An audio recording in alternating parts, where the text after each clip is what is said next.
Let's move on to one of the qualities of spiritual awakening now. I'm going to begin by reading a poem. This is a poem I was actually writing last night, so I've not printed it out. I finished it on the train this morning. So this is hot off the press. I'm preparing a new book of poetry at the moment, so I'm compiling poems into the new book.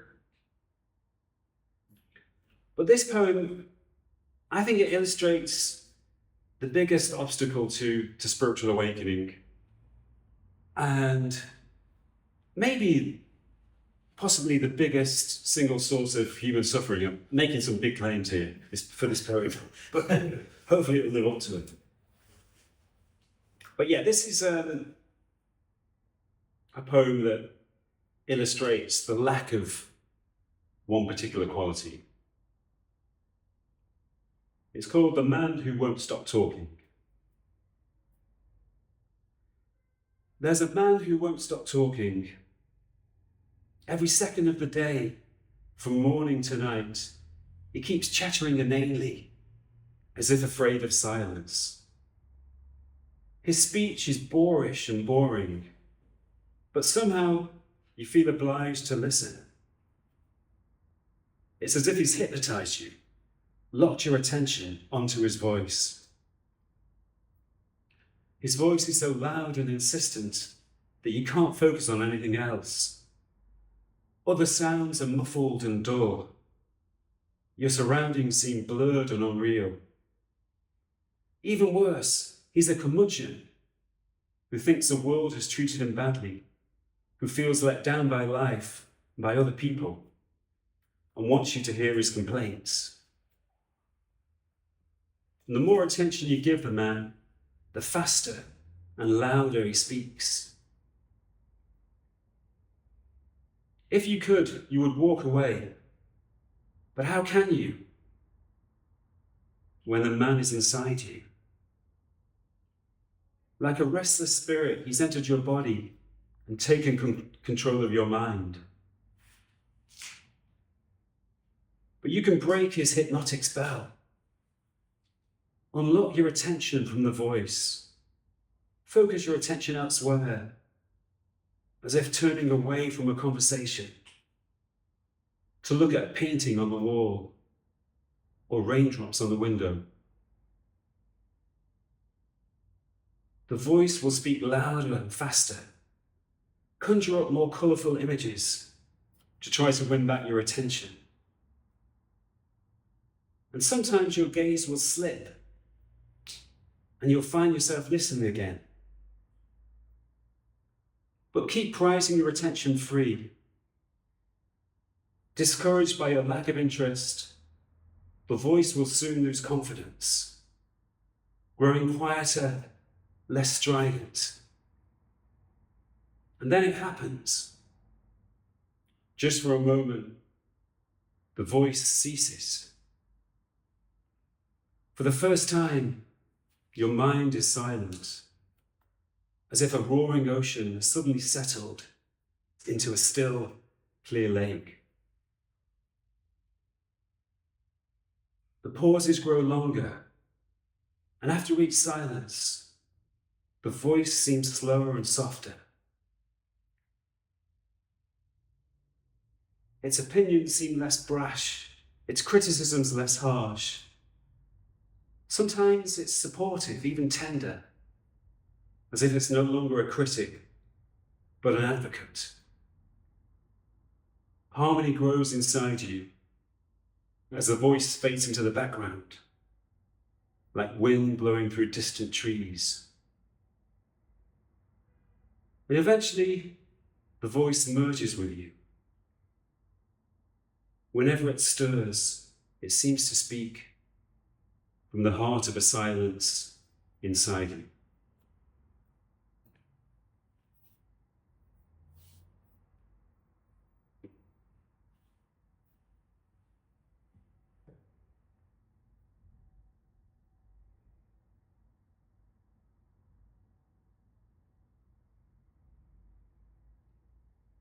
It's a crazy thing, the voice I was describing in that poem.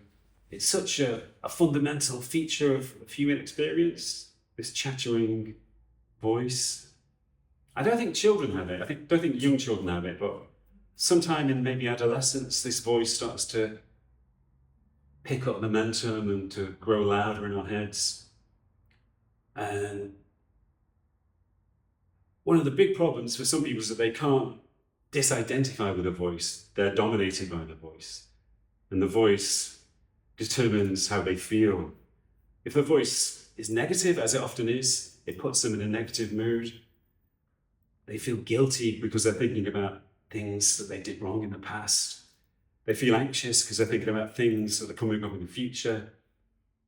So their whole mood is switching around, often towards negative emotions, because it's dictated by the content of their minds, by the voice inside their heads.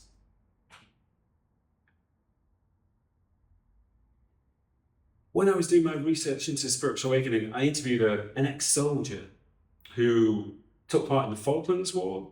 Some of you may remember it was in the 1980s, when Britain was at war with Argentina briefly. And this guy was only 19 years old. He was a soldier. He said he was just incredibly frightened. He saw people around him who got injured and killed, and he was just afraid that he was going to be killed next. And after the war, he suffered from PTSD. He became an alcoholic, so he was trying to dampen the symptoms of his trauma, the anxiety he constantly felt. And for 10 years or so, he was just in a state of constant anxiety and misery. But he had a friend who was a Buddhist. So his friend said, "Why don't you just come along to my monastery? Why don't you just join one of the meditations?" And he said, "Okay, I'll join the meditation." And this man told me that when he was meditating, there was like 2 seconds, a space of 2 seconds during the meditation when he became free of his trauma. And it was basically 2 seconds when his mind became empty, when there was a space between his thoughts. And it suddenly occurred to him that all his misery and all his trauma was being triggered by his thoughts. And he realized that if he created space between his thoughts, then he could become free of the trauma.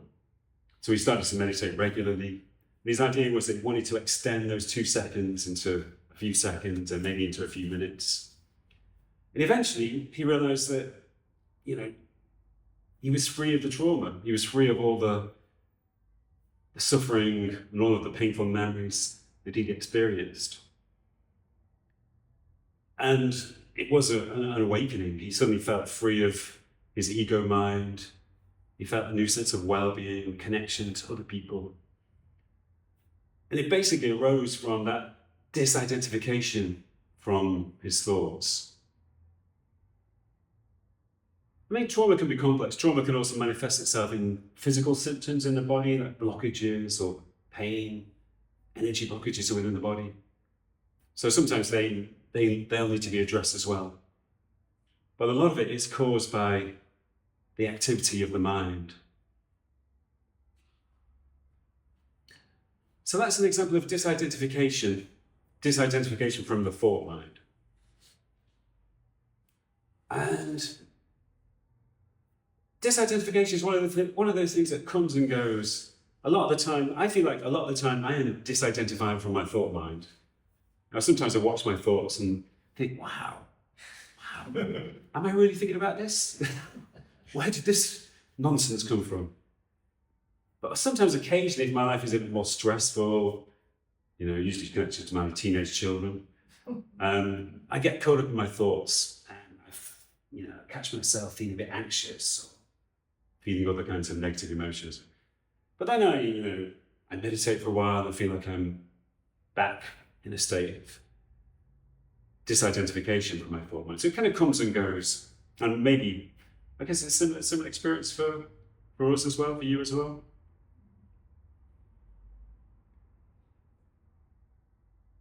Now I'll lead you through a meditation which is based on the idea of disidentifying from our thoughts. And We'll begin the meditation with a short poem, and then I'll guide you through the meditation. This is a poem called "You Are Not the Process." Sometimes it's demeaning to watch thoughts pass by and realise how judgmental and petty they can be. This is me talking about my experience, as I just described. It's like being sober at a drunken party, cringing as friends make fools of themselves. But whoever said that these thoughts were yours? Thinking is a process that takes place inside you, like digestion or the circulation of your blood. And you are not your thoughts any more than you are your digestion. Pay as little attention to your thoughts as you do to your circulating blood. Take the content of your thoughts as seriously as the contents of your intestines. And soon your thoughts will slow down and fade away into a background noise that doesn't disturb you. Like the hum of a small TV set turned down low, flickering in a corner of your room. Then you'll look inside yourself and find nothing to be ashamed of.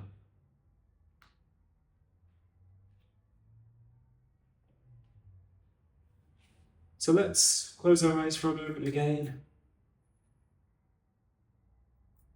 And I'll lead you through a meditation based on that poem.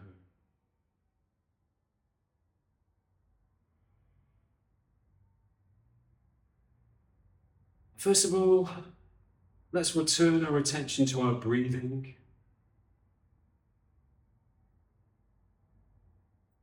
Let's be aware again of the sensation of the air brushing the inside of your nose as you breathe in and out.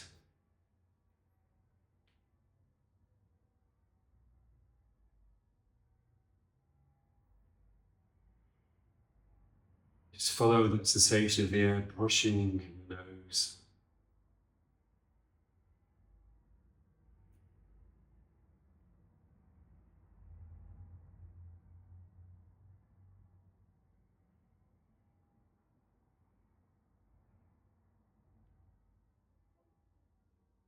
Again, notice how your stomach rises and falls with your breath.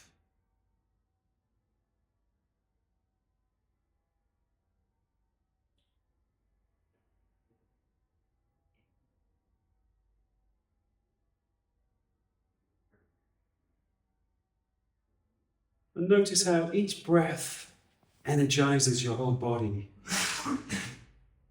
How as you breathe in, your whole body receives sustenance and becomes energized with each breath.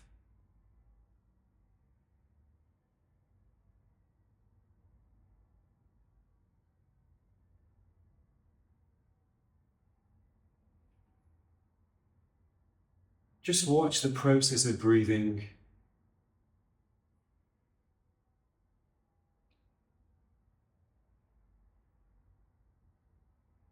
At the same time as feeling a sense of gratitude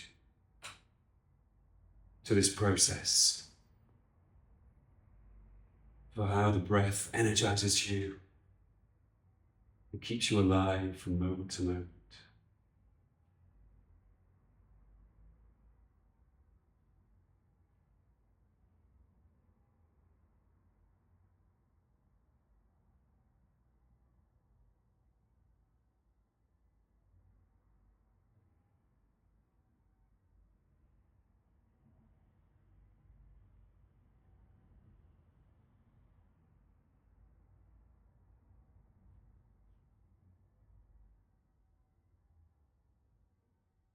Now let's bring our attention to another process. Let's be aware of the process of our hearts beating. Bring your attention to the pulse of your heart.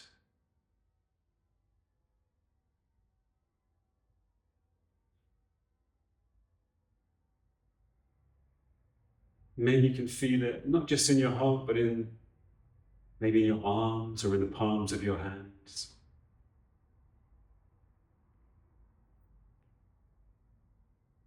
Just observe the process of the heart beating every second or so.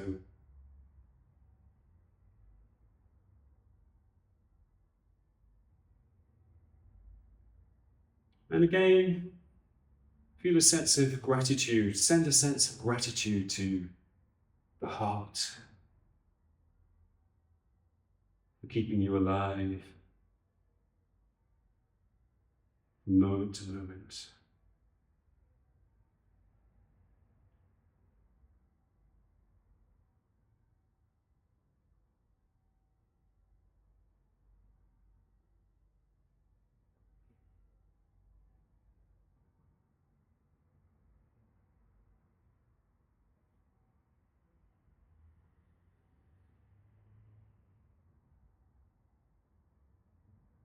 Now let's bring our attention to another process, one which is related to the heart. This is the process of blood circulating through our bodies, flowing through our legs down to our feet, flowing up through our arms, all the way, all over our bodies. Maybe you can feel the flow, the blood circulating all through your body.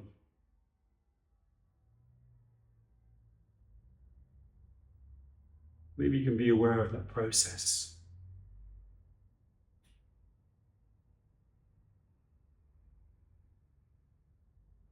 Again, let's send gratitude to that process for helping to maintain our bodies, keeping us alive.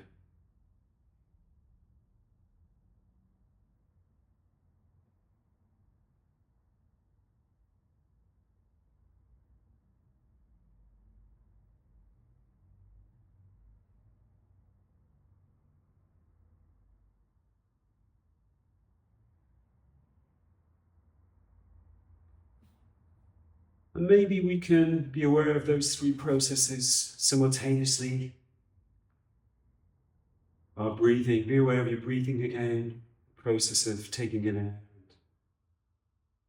your stomach rising and falling. Also be aware of the pulse of your heart and the blood circulating through your body. Maybe you can observe those three processes at the same time.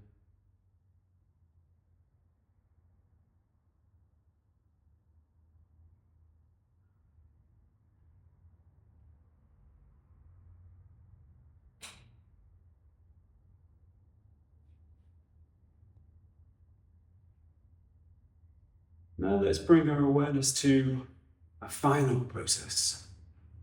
Let's bring our attention away from our bodies, into our inner space. Let's observe our minds, just as we observed those processes. Observe your mind and see if there are any thoughts or associations passing through your mental space.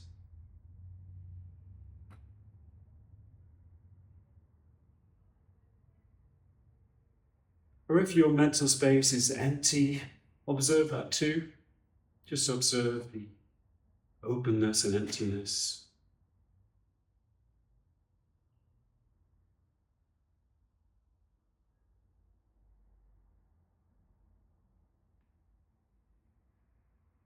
And just as we observed our breathing and our hearts beating and our blood circulating, we observe those processes without identifying with them. We should take the same perspective to any thoughts or associations. Just observe them without identifying them. As if thinking is just another process that takes place naturally and inevitably, which we can accept and observe without identifying them there.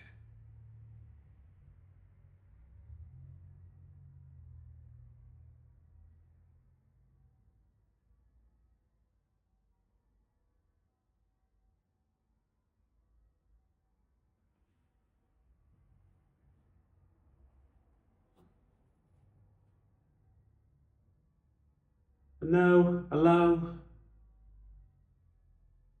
any awareness of thoughts to fade away. Just bring your whole awareness into your observing self. Pure awareness with which you perceive the world and your own inner being.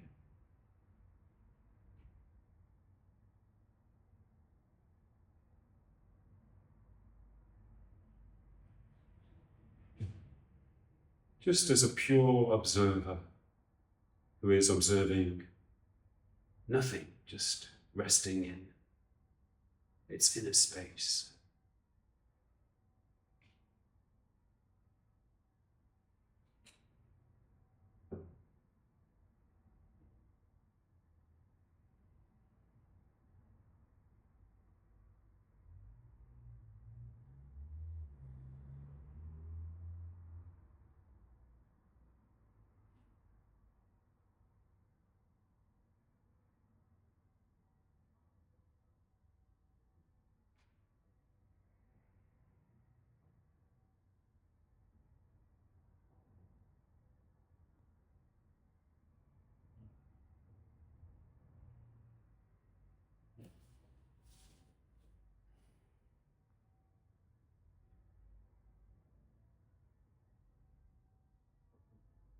Now, bring your attention towards the sounds you can hear outside this room.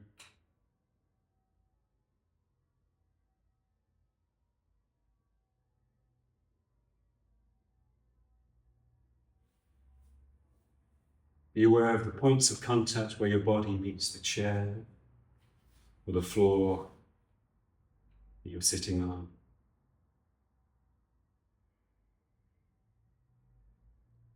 And let's slowly open our eyes again and bring this meditation to a close.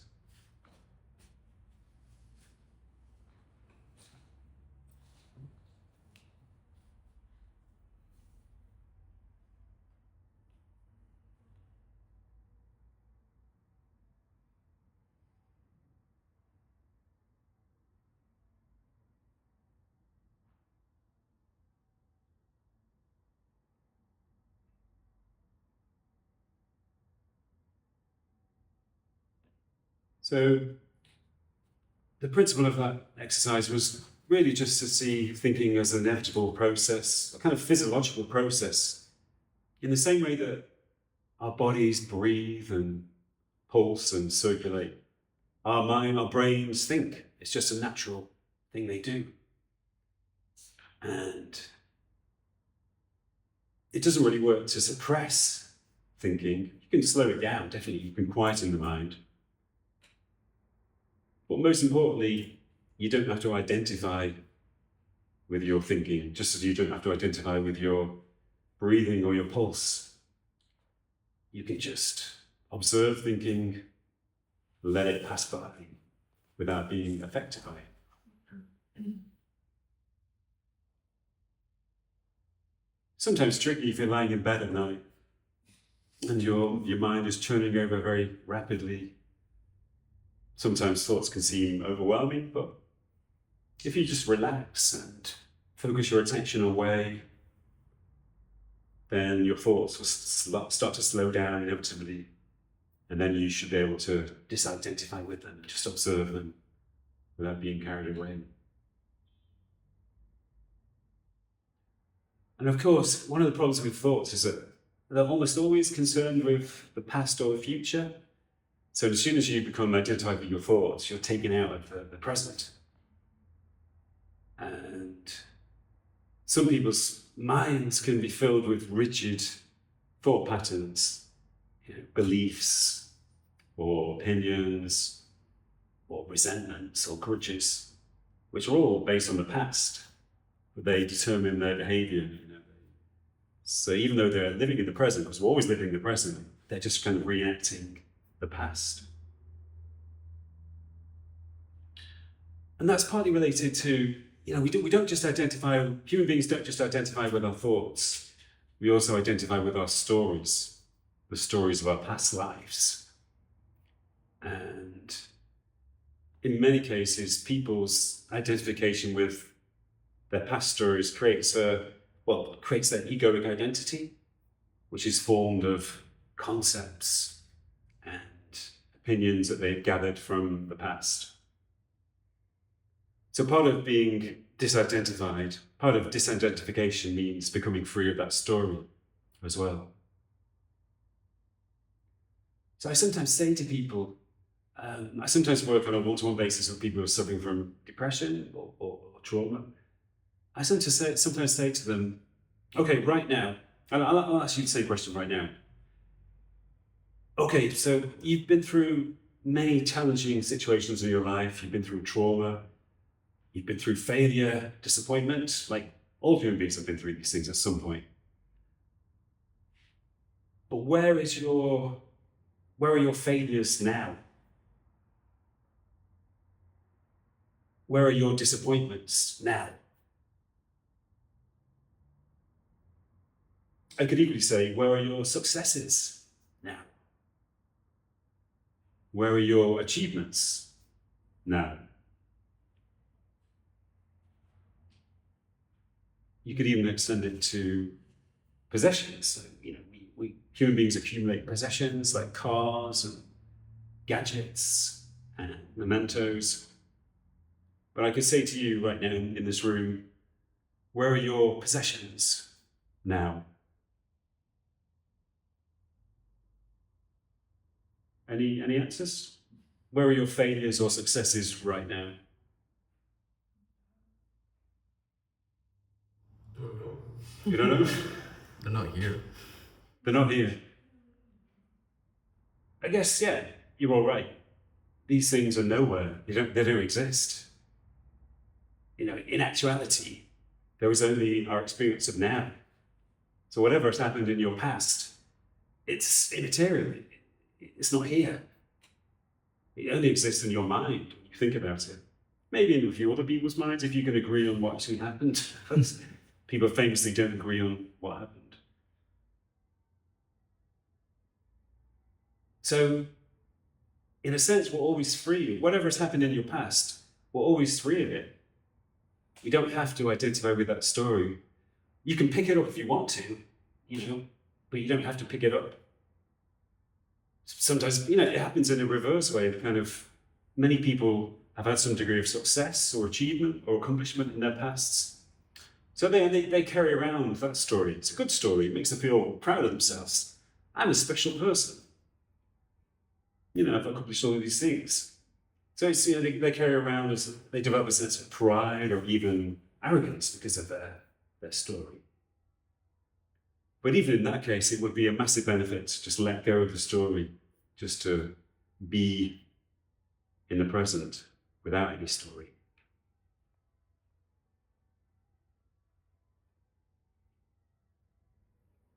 So I don't know what's happened in your stories, but let's just let go of them right now. Let's just free ourselves from our stories. And let's just relish our freedom in the present.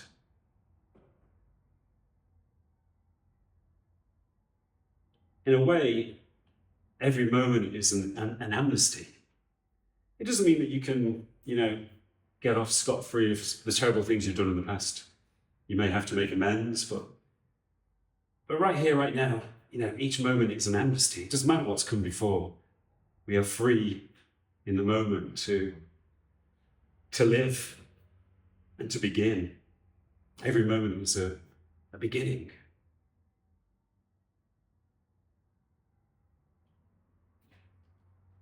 Let me just read a poem on that theme. So this is a poem called The Clear Light of the Present. There is nothing that can't be undone, no past injury that can't be healed, no past mistake that can't be corrected in the clear light of the present. Every past action that arose from spite can be redeemed by kindness in the clear light of the present. Every action that arose from ignorance can be redeemed by wisdom in the clear light of the present.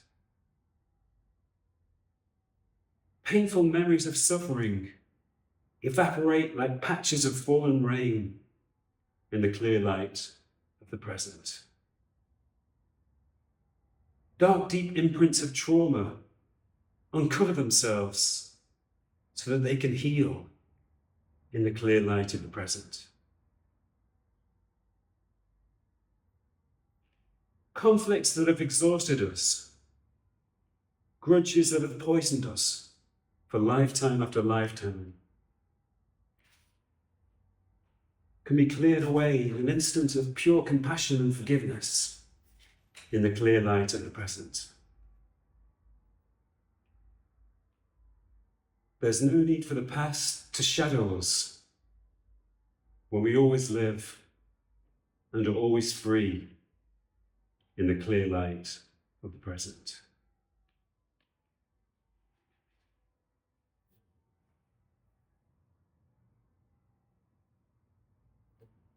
Let's just sense, be aware for a moment of the clear light of the present.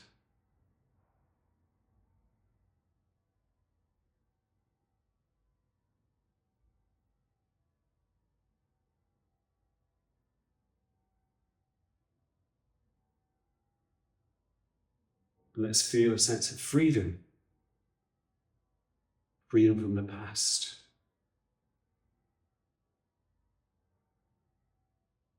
As we focus on the present.